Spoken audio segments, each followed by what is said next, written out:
আজকে ভিডিওতে রায়মানি ফসমিত্রা 2024-এর পঞ্চম শ্রেণীর ইংরেজি বিষয়ে দ্বিতীয় পরীক্ষার মূল্যায়নের যে 14 নম্বর প্রশ্ন সেটি রয়েছে, অর্থাৎ রাজকুমারী শান্তনাময়ী গার্লস হাই স্কুল এই বিদ্যালয়ের সমস্ত প্রশ্নের উত্তরগুলি করব। তার আগে তোমরা কেউ যদি আমার চ্যানেলে নতুন হয়ে থাকো তাহলে চ্যানেলটি অবশ্যই সাবস্ক্রাইব করে নেবে। প্রথমে এটি হচ্ছে রিডিং স্কিল। সিনে আছে একে read the conversation carefully and answer the following question. তাহলে আমরা প্রথমে প্যাসেজটা পড়ে নেব। Pritam did Kumud Ranjan inspired him to write poems? Father, yes, but Nazrul was also influenced by Rabindranath and the Persian poet like Hafiz and Khayyam. Uncle Rahim, did you know that Nazrul joined the army under the British? He was in the 49th Bengal Regiment. After the First World War, the regiment was disbanded in 1920.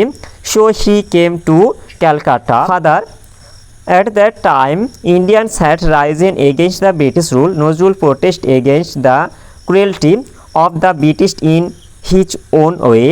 In fact, he also started writing poems, essays, and songs to voice his protest. He is the rebel poet of India. Pritam, I hardly knew as much. Father, we should read his poems like Kandari Hushiyar, Khya Pare Toroni, and also listen to his songs. We were afraid that Nazrul's writings could instigate the Indian freedom fighters. Pritam, what did the British do? Uncle Rahim, the British grew perturbed. Father, in 1922, Nazrul started a magazine Dhumketu, where he published Anandamoyi Agamone, a poem.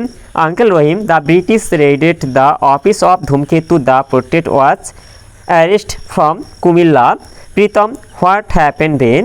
Father, he was transferred to the Hooghly jail and there he began fasting. It was his way of protesting against the torture of the British. তাহলে আমরা প্যাসেজটা পড়ে নিলাম। এবার প্রশ্নোত্তরগুলি করব। এটি হচ্ছে answer the following questions. এটি হচ্ছে by whom was Nazrul influence to write poems.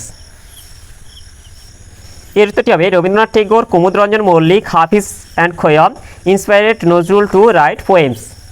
এরপরে বিতে হচ্ছে write the names of two poems of Nazrul mentioned in the above conversation. Kandari Hushiyar, Khya Pare Toroni, poems of Nazrul mentioned in the above conversation. এরপরে সিতে যাচ্ছে why was Nazrul called the rebel poet of India? Nazrul called the rebel poet of India because he protested against the cruelty of the British in his own way.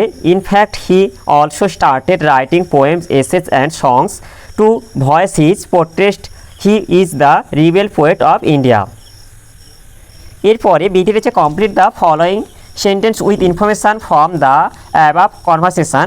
এটি হচ্ছে নজরুল ওয়াজ arrest from, এটা হচ্ছে কুমিল্লা হবে। এরপর ভিতরে হচ্ছে the poem আনন্দময় আগমনে was published in the magazine, এটা ধূমকেতু হবে। এরপর সিটি হচ্ছে ইন জেল, এটা হচ্ছে fasting was the way of Nazrul's protest against the torture of the British. এরপরে সিটি হচ্ছে write, T for true and A for false statements. এতে হচ্ছে Nazrul was transferred to Andaman jail, এটা ফলস হবে। এরপর বিতে আছে Pritam did not know so much about Nazrul, এটা ট্রু হবে। এরপর সিটি আছে after living army Nazrul came to Bardhaman, এটা হচ্ছে ফলস হবে। এরপর ডিতে হচ্ছে write the synonym of the war from the above conversation, the battle, এটা ওয়ার হবে।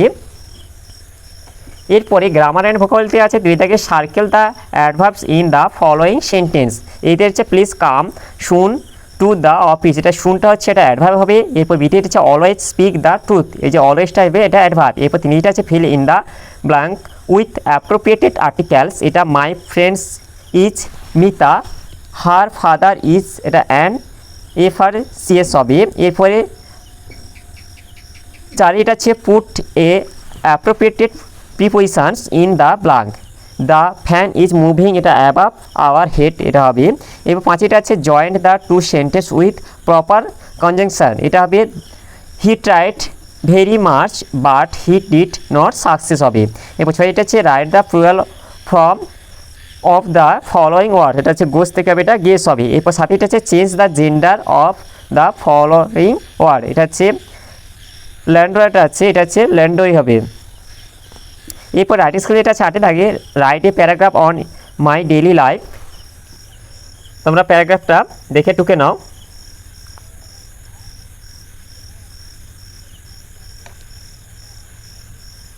তাহলে আজকে ভিডিওতে আমরা পঞ্চম শ্রেণীর ইংরেজি বিষয়ে যে 14 দাগে রাজকুমারী শান্তনাময়ী গার্লস হাই স্কুলের বিদ্যালয়ের সমস্ত প্রশ্নের উত্তরগুলি শেষ করলাম।